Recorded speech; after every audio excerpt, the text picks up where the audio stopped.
Veliki pozdrav, dragi moji. Evo nas opet zajedno u novom videu koji će vam, nadam se, veoma služiti.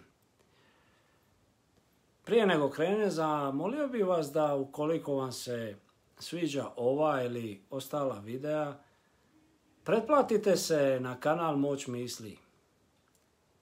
Isto tako, možete i pritisnuti like za ovaj video kao i to da ga preporučite ostalima, jer možda će baš njima ove teme koje obrađujemo biti od pomoći.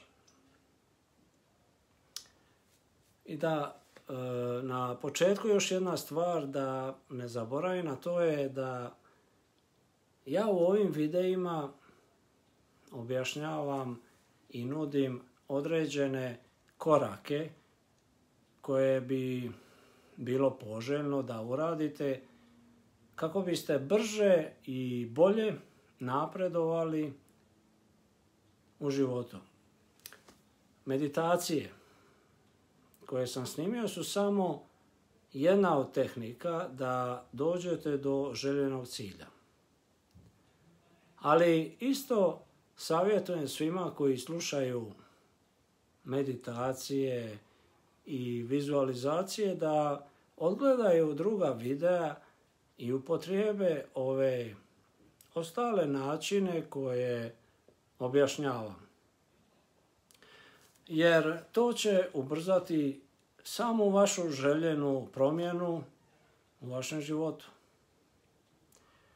Ok, a sad da pređemo na jedan jako moćan i kratki video koji vam nudi samo 5 koraka koje trebate uraditi da bi promijenili svoj život na bolje ili u željenom smislu. Osim 5 koraka koja ću vam opisati, na kraju ima još jedan korak, pa ga iskoristite ako odgledate video do samog kraja. Ok, prvi korak. Isključite se iz vašeg sadašnjeg svijeta i vaše trenutne realnosti. To znači da na trenutak zatvorite oči, udahnete duboko i lagano, izdahnete sve do kraja. Izbacite iz misli sve što ste do sada radili ili što morate da uradite.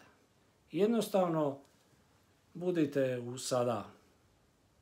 Pogledajte vašim unutrašnjim očima u polje koje vas okružuje, u kojem nema ničega, nikoga, nema vremena. Svuda oko vas je samo mrak. I uđite u taj mrak i promatrajte. I kakav je on? Drugi korak je kad ste uspješno napravili prvi, počnite duboko i lagano da dišete i povežite se uz pomoć misli sa vašim unutrašnjim bićem. U prevodu uz disanje koje svjesno radite tako da se fokusirate samo na vaš dah. Sada i osjetite prostor u kojem se nalazite. U kojem nema nikoga, ničega. Prazan prostor u kojem nema vremena, stvari, predmeta, događaja. Jednostavno sve je mrak oko vas. I osjetite tišinu, mir i opuštenost vašeg tijela. Osjetite samo svoju prisutnost u prostoru i povežite se sa svojim unutrašnjim bićem. I bivajte u toj tišini, u tom miru. Osjetite kako se vaše tijelo sve više opušta i kako vam tijelo zahvaljuje na tome.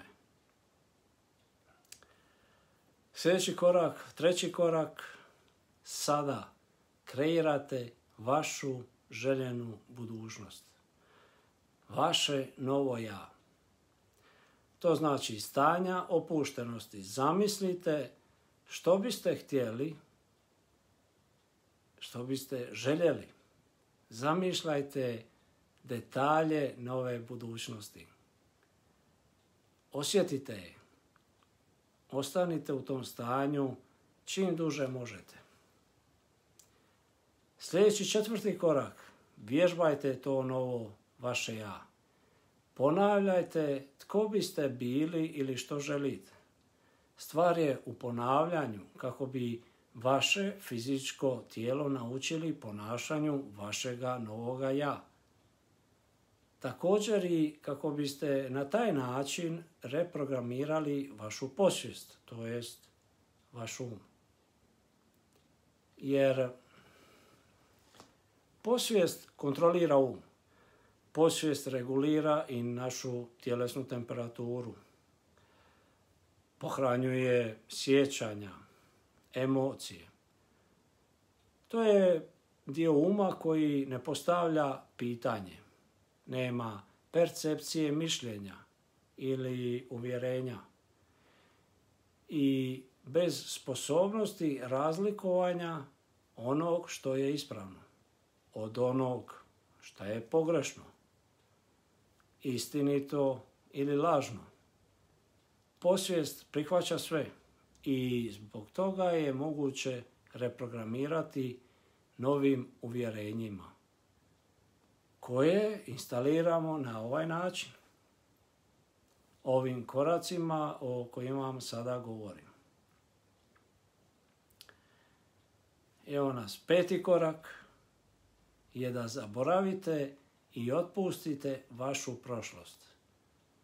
Kad god vam se misli vrate u prošlost, primijetite ih i zahvalite im se. Svakodnevnim vježbanjem ovih koraka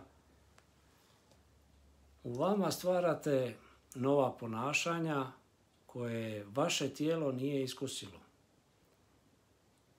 Samim tim kada prevaziđete svoje tijelo novim ja, tijelo i um će postepeno upijati to novo stanje i time će se sa emocijama tog novog stanja ući u podsvijest i automatski postati novi program kojeg ste ubacili u vaš mozak.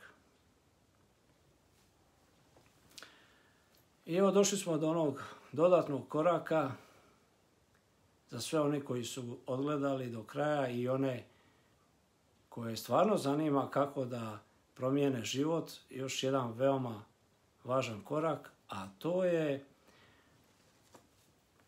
da se maknete sa puta vaše kreacije.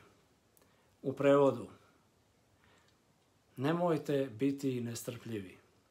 Primjećivati kako se nije ništa promijenilo. Ili tipa ovo ne radi. Ili ovo je bez veze. Jer u tom slučaju vi ste privukli nestrpljivost, nemanje, manje vjerovanja i sve negativne stvari ne dozvoljavajući da dođe do vas ono željeno. Jer univerzum ima jaku moć, a to je da nam da u trenutku kad zaboravimo na to. Tada nam daje iznenađenje. I to je zapravo ta čarolija univerzuma, Boga, višeg ja, ili kako god to neko zvao. Eto, nadam se da će vam služiti ovaj video i pišite komentare sve što vam je služilo i koju pouku ste dobili. A ukoliko ste negdje zapeli, slobodno me kontaktirajte za individualne treninge putem linkova koje ostavljam dole u opisu videa. Zdravi i veseli bili.